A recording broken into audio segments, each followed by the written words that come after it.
জানেন আশ্চর্য একটা হাদিস, সহিহ বুখারী হাদিস নাম্বার 1296 নাম্বার হাদিস।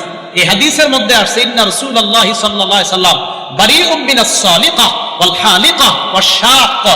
রাসূল আকরাম সাল্লাল্লাহু আলাইহি সাল্লাম ওই ব্যক্তি থেকে মুক্ত, ওই নারী থেকে মুক্ত যেই নারীরা বাপ মারা যাওয়ার পরে জোরে জোরে চিৎকার করে কান্নাকাটি করে আর বলে আল্লাহ আমার আব্বারই দেখলো আর কাউরে দেখলো না। আসি কিন্তু এলাকার মধ্যে আজরাইল আমার ঘরটা চিনলো আর কারো ঘর চিনলো না। নবী কয় এই নারী থেকে আমি মুক্ত, এই জাতীয় কর্মকাণ্ড যারা করবে তাদের থেকে আমি মুক্ত। শাক্কা জামা কাপড় ছিঁড়ে ফেলে এই জীবন আমি আর রাখবো না, নবীজি কয় তার থেকে আমি মুক্ত। হালিকা এই কোন শোককে কেন্দ্র করে মাথা মুন্ডন করে নবী কয় তার থেকে আমি মুক্ত। তাহলে আপনাদের কাছে জানতে চাই, মুহররম মাসকে কেন্দ্র করে মাতম করা হালাল না হারাম? এটা করা যাবে না। আল্লাহ আমাদের সকলকে বেঁচে থাকার তৌফিক দান করেন। একটা কিতাব আছে নাম আল জামিউস সগীর, এই কিতাবের 4201 নম্বর হাদিস।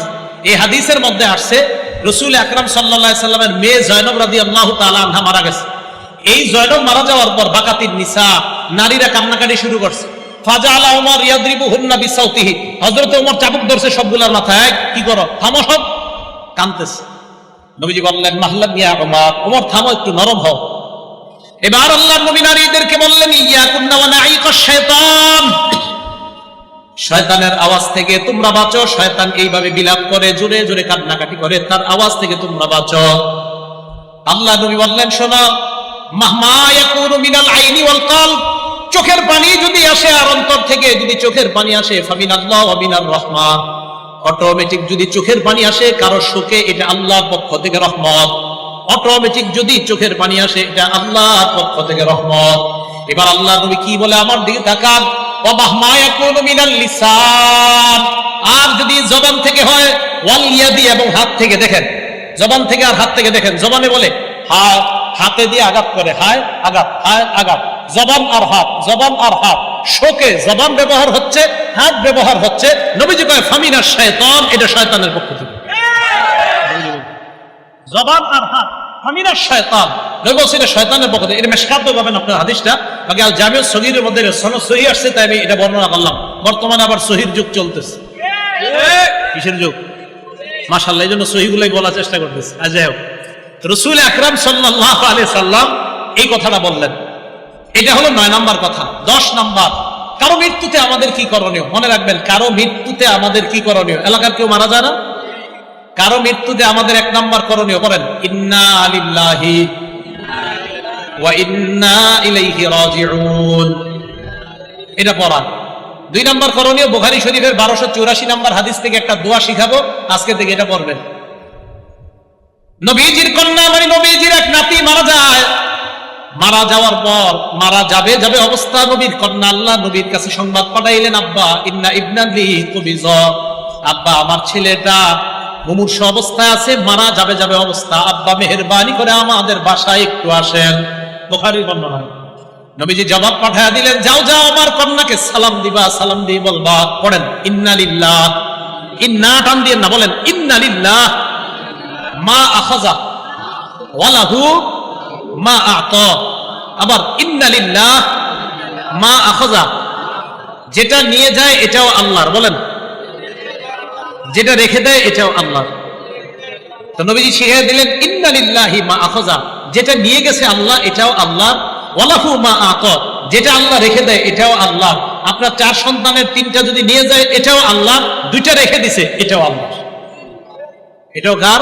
আল্লাহ। ওয়া কুল্লু শাইইন ইনদাহু বিআজালিন মুসাম্মা, আল্লাহর কাছে প্রত্যেকটা জিনিসের একটা নির্ধারিত সময় আছে, ওই সময় আসলে তোমার সন্তান চলে যাবে, এটা আল্লাহর ফয়সালা। তো নবীজি বললেন আমার মেয়েকে বলবা ফাল তাসবির ওয়াল তাহতাসিব, আমার মেয়ে যেন ধৈর্য ধারণ করে এবং সওয়াবের আশা করে।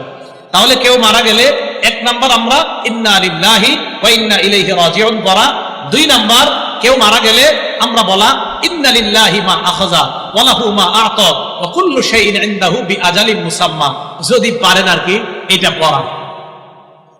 তাহলে 9 নম্বরে বর্জনীয়গুলা সব শেষ করি নেই তো।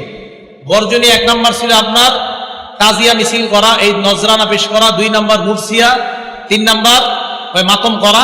4 নাম্বারটা বলি নাই তো। 4 নাম্বার হলো আপনার ওই দিনকে কেন্দ্র করে কোনো মান্যত ইত্যাদি কি করে আল্লাহ জানে, এগুলা করে খিচুড়ি পাকানো, এগুলো আপনার বাসায় পাঠাবে, আপনি খাবেন না। 5 নাম্বার ওই দিন এই মনে করে পানি পান করায় অন্যকে, যে হারে কারবালার প্রান্তরে নবীর নাতি এবং তার সাথীদেরকে পানি দেয় নাই, তাই এই দুঃখে শোকাহত হয়ে ওই দিন পিপাসার্থকে পানি পান করা। কেন এখন আমারে গরম, আজকে এই যে এরা যারা আছে এদেরকে শরবত খাওয়ান আপনি, ওই দিন কেন পান করান?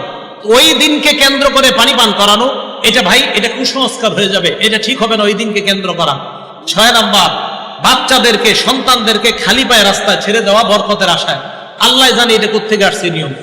7 নাম্বার, এই দিন কেন্দ্র করে ঢোল তবলা ইত্যাদি 1 থেকে 10ই মুহররম পর্যন্ত পিটানো হয়, এটা নিষেধ, এটা জায়েজ নাই। একটা হাদিস মনে রাখবেন সারা জীবন, নাসিরউদ্দিন আলবানী রহমতুল্লাহ আলাইহি আনছে হাদিসটা, আর সিলসিলাতুস সহিহা 427 নম্বর হাদিস। এই হাদিসের মধ্যে আসছে রাসূল আকরাম সাল্লাল্লাহু আলাইহি সাল্লাম বলেন, সাউতানে মালউনান, বাংলাটা আমার সাথে বলেন, বলেন দুটি আওয়াজ অভিশপ্ত, আবার বলেন দুটি আওয়াজ অভিশপ্ত।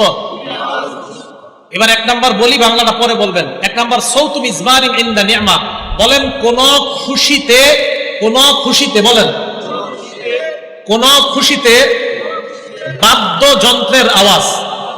তাহলে বিয়ের পার্টিতে ঢোল তবলা ডেক সেট বাজানো, গায়ে হলুদের পার্টিতে ডেক সেট বাজানো, এই আনন্দে এটা বাজানো মানে শয়তানের আওয়াজ, অভিশপ্ত আওয়াজ আপনার বাসায় চলতেছে, আর এই অভিশপ্ত আওয়াজের মাধ্যমে আপনার মেয়েটাকে আরেকজনের হাতে তুলে দিবেন, এটা অভিশপ্ত আওয়াজ। আপনার বাসায় বিয়েকে কেন্দ্র করে যে ডেক সেট চলে, ক্যাসেট চলে, এটা অভিশপ্ত আওয়াজ। তাহলে একটা পাইলাম। 2, ওয়াসাউতু ওয়াইলিন ইনদা মুসিবা, বিপদের সময় ধ্বংসাত্মক আওয়াজ করা, বিপদের সময় ধ্বংসাত্মক কোন আওয়াজ করা।